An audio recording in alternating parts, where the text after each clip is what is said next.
So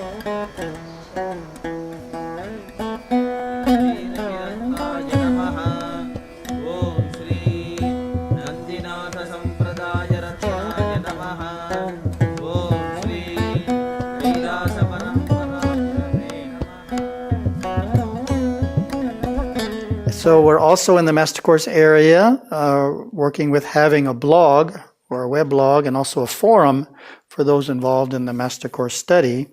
So it's a way of sharing information and individuals submitting questions and talking to one another, all those who are involved in the Master Course study.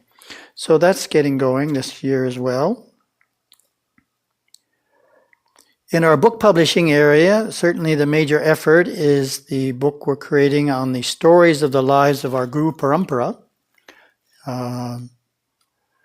We have up through Yoga Swami's life done, and of course subject to final editing, but the editing team has been working on Gurudeva's section. So this is a big task, and they're moving forward quite steadily. And coming across some wonderful documents that we didn't know we had, which provide very interesting facts about Gurudeva's life that probably no one knew, except Gurudeva. So some of those will be shared in the book as well. So if all goes well, we hope to finish up Gurudeva's section this year, which would allow us to print the book next year. And we think it'll be quite popular among those who know of Yoga Swami, because you don't really find stories about Yoga Swami and his guru, so forth, except in verbal form. If you find someone who knows stories, they'll tell them to you, but they're not written down anywhere. So this will be a great resource for those who are familiar with the Yoga Swami tradition or want to pass it on to their children or their grandchildren, to be able to give them a storybook. So I think it'll be quite effective and quite popular in that regard.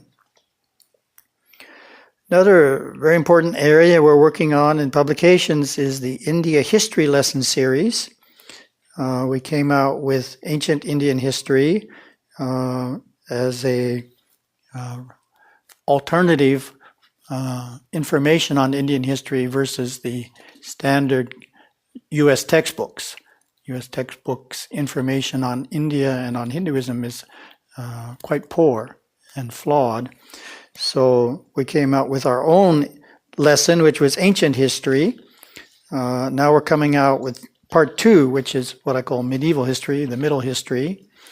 And that's, if all goes well, that's scheduled for the October issue of Hinduism Today. Get that out. And we know lots of Hindu groups, particularly in the U.S., that are finding this material useful and influencing school boards and teachers in various ways with it. So this will be one more part that they can use to upgrade how Hinduism in India is taught in the public schools. In the realm of inner search and retreat programs, we have a Memorial Day weekend retreat in Northern California that follows the pattern we started last year. It's a 3-day weekend, so having a retreat program on that weekend allows individuals who live in other parts of the U.S. besides California to travel there and have a nice full program, because there's one more holiday day. So that's the end of May. Middle of May, we have a Kumbhabhishekam invitation to the Mahaganapati temple in Phoenix. We gave them the Ganesha Murti. It had been quite close to that temple since its beginning. Also, after the May retreat, we're continuing on to Toronto with stops in Illinois. So visiting primarily the Sri Lankan community there in Toronto at a couple of temples. We're having a special sponsored homa by Kandaswami Gurukul at his temple. He wants to do it as a fundraiser for Erevan Temple. So he's very keen. When he comes here and does ceremonies for us, you have to twist his arm just to give him dakshina. He insists on paying his own airfare and everything. He's very giving and very supportive priest for Erevan. He was the one who did the first ceremony on top of the foundation, for the first laying there of the stones. So we're going there, and we have that sponsorship, as well as a few talks at temples. Then in November, our other scheduled trip is we have what we call donor appreciation receptions in Northern and Southern California, where we invite everyone who's been contributing to Yerevan Temple or subscribing to Hinduism Today for a while, participating in Inner Search to come. And we update them with some of our news of what we've been doing for the year, as well as share some of our teaching information from the What is Hinduism course.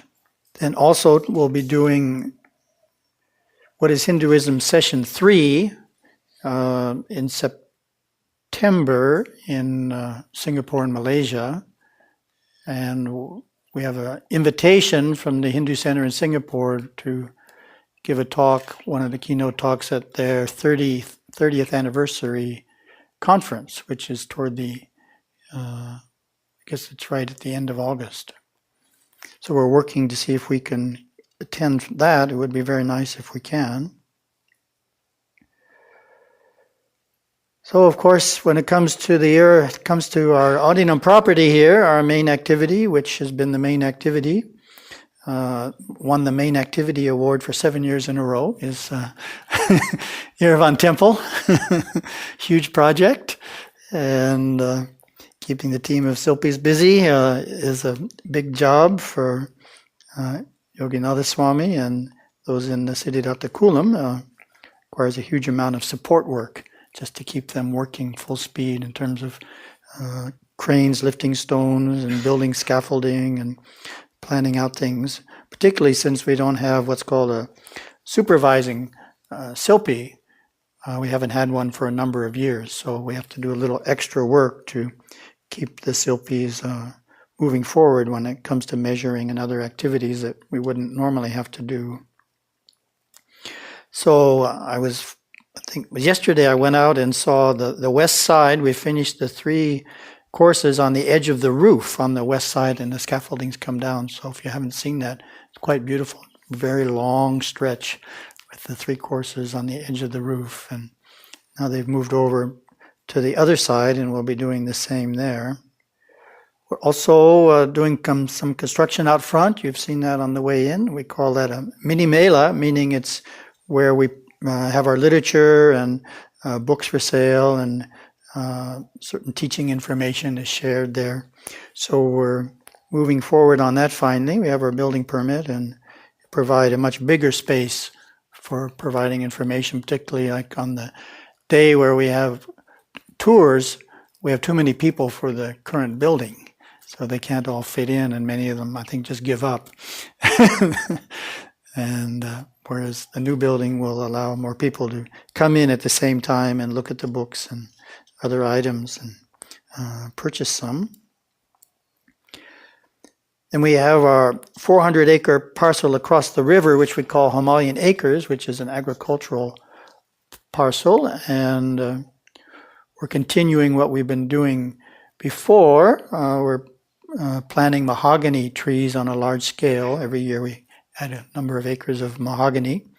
And this year our noni trees, noni is a fruit that's on a tree, will be fruiting enough to sell the produce, sell the noni to the local noni processor. So it's the first year the noni trees are that mature. We have so much rain here, plus we have very poor soil, that the agricultural activities that work the best are trees. Trees don't seem to mind all our rain and our difficult soil. So various kinds of fruit trees and hardwood trees, coconut trees are what are easy to plant and have grow successfully over there. So that gives everyone some idea of what we're doing this year. Of course, it's not everything, but it's just some of the major activities. So thank you very much for listening. Om Namah Shivaya.